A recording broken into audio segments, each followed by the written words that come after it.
mga ka-vlog, ito, dinadakot ko na ang mani at nililinis. Dinadakot-dakot ko at nililinis. Tinatapat ko lang dito sa grill. Ganyan ang paglilinis ng mani, mga ka-vlog. Lalamas-lamasin mo lang ang mani. Ayan.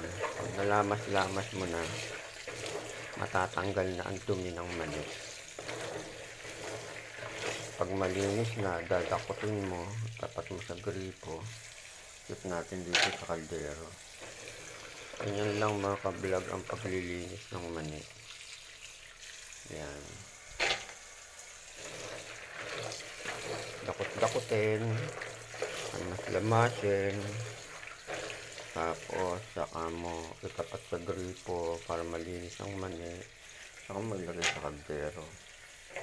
Like, share, and follow nyo lang ang pagdakot at paglilinis ko ng mga mani ito.